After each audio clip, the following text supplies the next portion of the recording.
Dipache tiró bombazo económico. Damián Dipache con Hablamos de nosotros. economía, exactamente. Damián Dipache, ¿cómo estás? ¿Cómo les va, chicos? Buenas noches. Buenas noches. ¿Está frío o cómo viene la mano? Está bien frío, ¿no? Metáfora al margen, hablamos de Claro. economía. Va a ser más frío cuando Hablamos de tengamos el número de la inflación. Metáfora al margen, hablamos de Claro. economía. Va a ser más frío cuando Hablamos de tengamos el número de la inflación de mayo, no, junio. ¿Más baja que la de mayo o no? Mira, las consultoras ven que hay una leve aceleración de la inflación Sí. entre el 1,7 y 2%. Digamos, lo positivo es que sigue por debajo del umbral del 2%. Lo que más se manifiesta respecto de el avance de la aceleración respecto de el mes de mayo son dos puntas importantes. La primera es que estacionales, frutas y verduras no les juega una buena pasada como les jugó en el mes de mayo. Claro. Esos estacionales suben más que el promedio.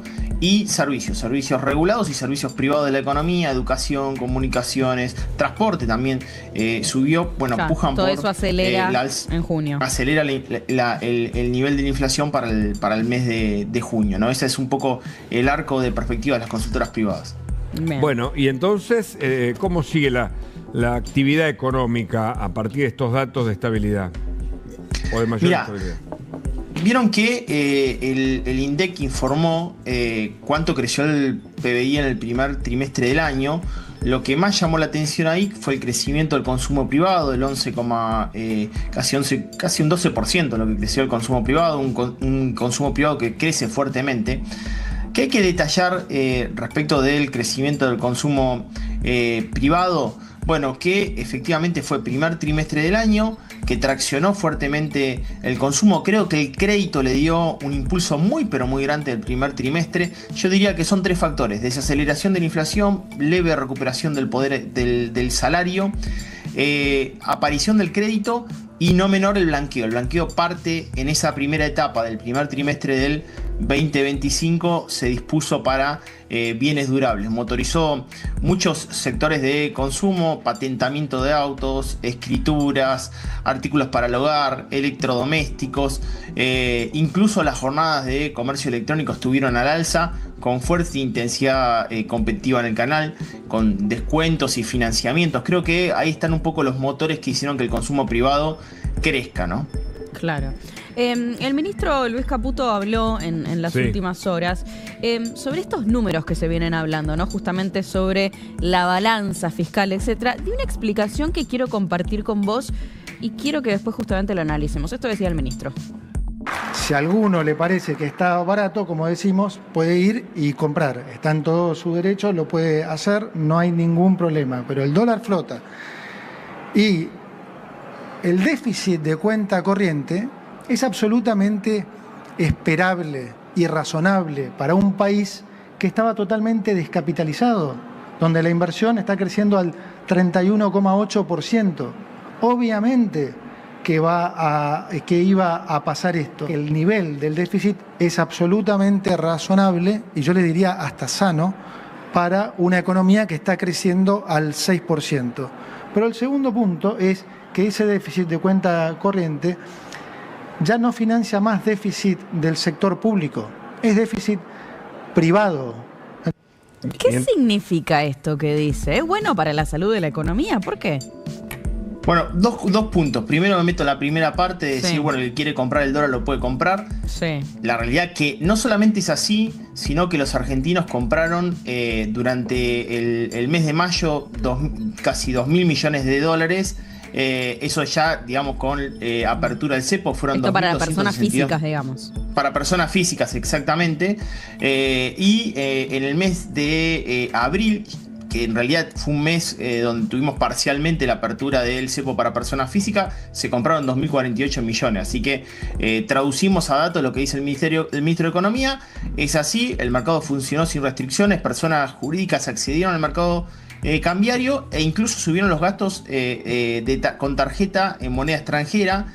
Ya no se acudió tanto a lo que era el dólar MEP contado con liquidación, sino al tipo de cambio oficial mayorista, los gastos de tarjeta oscilaron entre 700 y 770 millones de dólares. Punto aparte, vamos a la parte de déficit cuenta corriente.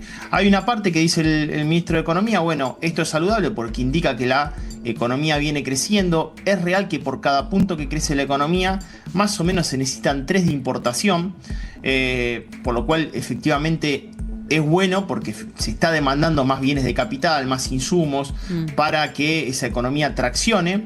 Y la crítica, ¿por qué lugar viene? Por lo que se mostró esta semana, ¿no? De que la balanza de pago en la cuenta servicios hubo 5.000 millones de dólares de déficit de viajes, pasajes y otros consumos en el exterior. Lo que se llama cuenta corriente, ahí, ¿no? Exactamente. 2 datos ahí importantes. Primero, se había prometido, mira, tiro datos de esos que son lindos de mostrar preocupaciones del privado. Una gran plataforma de turismo en Argentina, muy conocida, me escribió en la semana, me dice, bueno, se había prometido, Damián, de que iban a de alguna manera discriminar esa cuenta y no se discriminó. ¿Por qué la preocupación? Incluso el ministro de Turismo, Scioli, dice, bueno, estamos considerando que esos 5.000 millones de dólares vienen todo por viajes y pasajes al exterior, y no es así. También hay consumos de tarjetas de crédito con vía courier. Compro una página china, compro un producto al exterior, compro un servicio. Entonces está todo en la misma bolsa. Sería bueno que hacia adelante eso se pueda discriminar. Primer punto. Segundo punto es esto, si el tipo de cambio está atrasado o no está atrasado. Gran debate que hubo probablemente en el equipo económico, si efectivamente esto, si el dólar iba a la banda, si iba al techo de la banda, ¿no? Sí. Se sigue discutiendo, pero el gobierno dijo que no va a devaluar, ¿eh? No. Es que ahora el dólar flota, no hay posibilidad. Entonces, entonces hay dos datos importantes que, primero, 1.205 pesos es un tipo de cambio más competitivo que el pre-11A. Pre-11 de abril, levantamiento del cepo. Primer dato.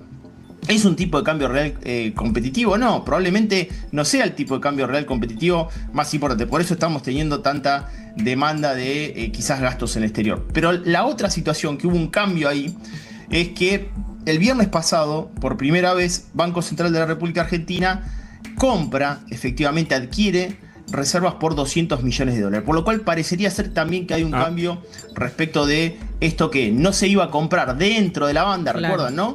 Sí. El viernes pasado compró. Creo que está manejando pragmáticamente la cartera de economía esa situación. Okay. Y algo importante, tampoco hubo tanta intervención en el mes de junio en el dólar futuro como lo hubo en el mes de mayo. Dos datos interesantes respecto de esto. Le hice un análisis, una radiografía un poquito excelente, por diferentes puntas. Muy completa como siempre. Hablando de análisis, analicemos la pirámide de ingresos, porque me parece que ahí está también parte de la clave de lo que se espera. Y miramos tu posteo en el que justamente vos decís que no hay estructura socioeconómica que se transforme sin conocimiento y creación de valor. Un país cambia cuando invierte en cerebros, en desarrollo real. No se improvisa, se planifica con aulas y se ejecuta con empresas. Hay que educar para aprender. Y esto es la estructura social, ¿no?, que vos mencionás en relación a los ingresos promedios por hogar, ¿no? Clase alta 6%, que incluye media alta, la clase media 44% y la clase baja el 50%. ¿Qué nos dice esto, no? Además de que hay que mejorar mucho.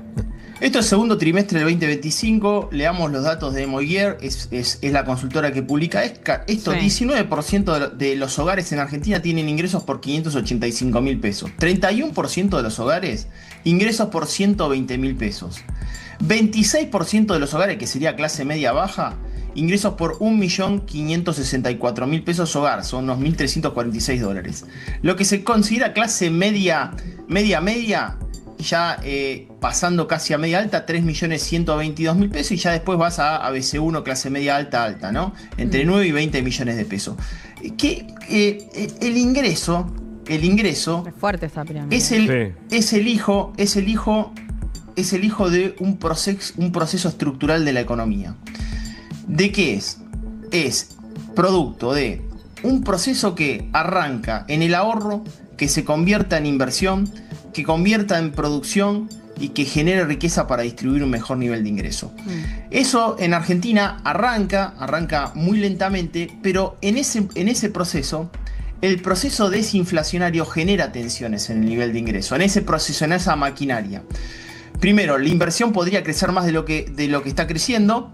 Segundo, hay mucho ahorro fuera del sistema que el gobierno quiere que se convierta en inversión a partir de este proceso de dolarización endógena, pero se retrasa en el Congreso el aval para evitar lo que es penal tributario.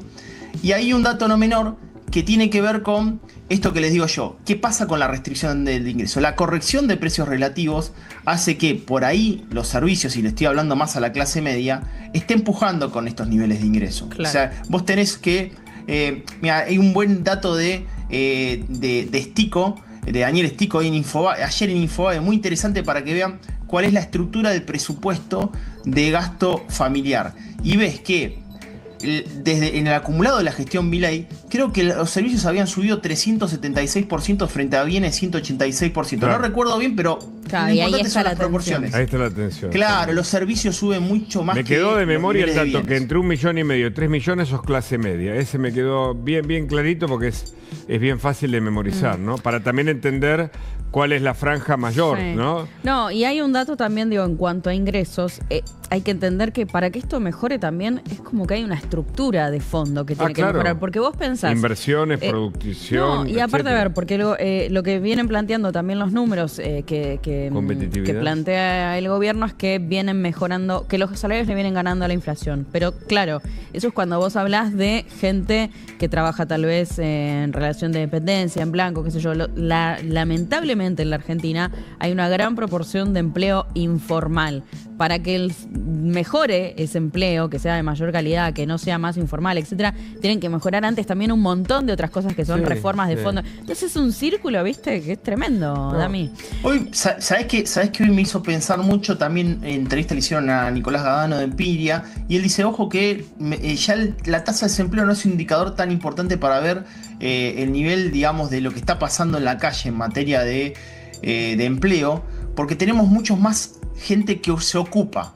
O sea, hay muchos más ocupados. Voy a contar un caso. Con pluriempleo, claro. Con servicios segmentados. Sí. Escuchá qué significa esa diferencia. Me subo a un auto de estos de plataforma. Ayer, el tipo me dice, mira, dejé el laburo mío el año pasado y me puse a ocupar en esto. Paralelamente estoy buscando empleo que no encuentro. Listo, tasa de desempleo. ¿Está bien? Claro. Busco pero no encuentro. Pero por otra parte está ocupado, porque está trabajando para estas economías de plataformas de autos. Claro. Entonces fíjate cómo va cambiando y estamos viendo que hay mucha ocupación quizás en ese tipo de prestaciones de servicio, intercambio de bienes que antes no veíamos, que por ahí en esto que es la tasa de desempleo comienza a haber ocupaciones. Yo creo que el mundo va hacia ocupaciones mucho más freelance. El mundo va hacia eso, es un tema global. En términos locales, no quiero escindirme de los problemas que tenemos para generación de empleo, porque si no, le pifiamos el rumbo. Estoy diciendo un análisis que me interesó porque me hizo pensar hoy a la mañana. Obvio. No, por eso digo, es multifactorial. Dami, por otro lado, te pregunto, ¿qué significa el fin de cuota simple? Acá tenemos, mira, un tuit tuyo donde explicás. Habemos ahora cuotas MIPYMES, que es lo que entiendo vendría a reemplazar a cuota simple. 3 o 6 cuotas con tasas promocionales van a contemplar los mismos rubros de cuota simple, van a incorporar productos importados, atención con esto. Asimismo, las cuotas no tendrán un tope de financiación.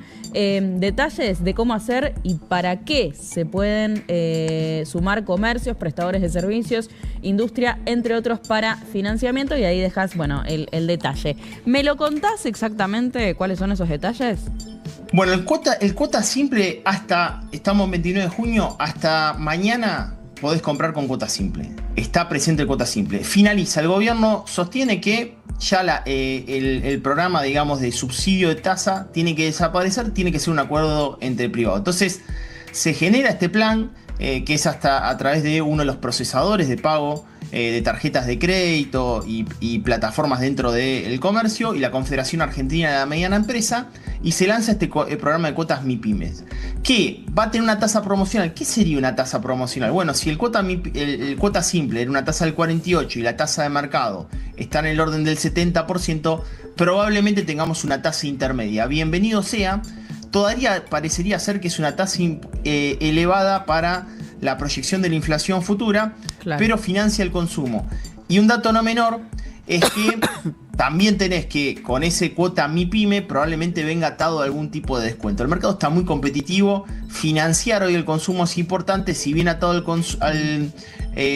a un descuento o a una promoción, bienvenida, porque el consumidor está buscando efectivamente eso. Van a poder acceder todos aquellos que efectivamente tengan cualquier tipo de medio de pago, que puedan financiar la operación, y por parte del comercio a partir de plataforma de operación de pago de una empresa en particular que se llama Payway.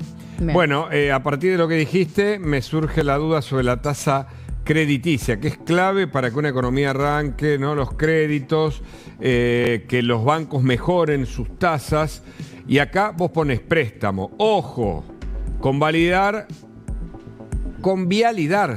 es validar, ¿no? ¿Debe ser? Con validar, sí. Con validar tasas.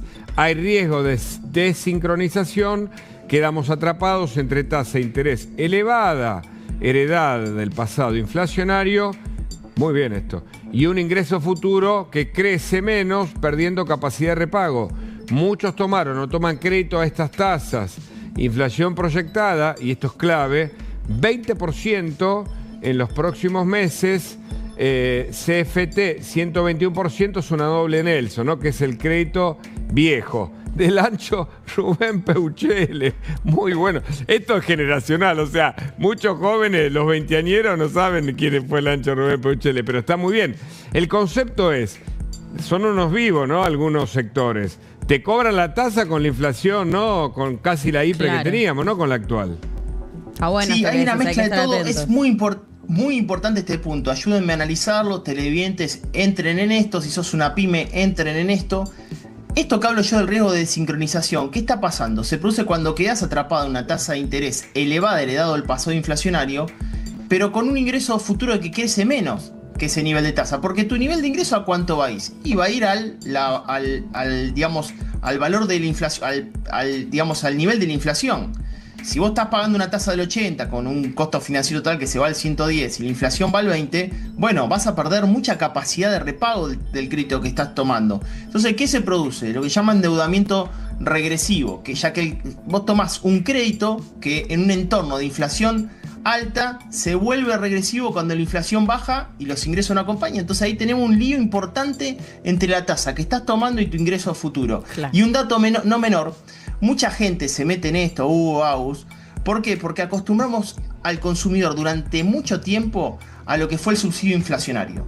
En épocas de alta inflación, ¿qué es lo que pasaba? El crédito en cuotas parecía barato. ¿Por qué? Porque la inflación licuaba los niveles de deuda. Pero si la inflación baja, ese efecto va desapareciendo y el peso real de la deuda aumenta. Hay fuerte error de expectativas por parte de los agentes económicos, tanto consumidores como empresas. Ojo con esto, lo alerto porque efectivamente se está produciendo en el mercado.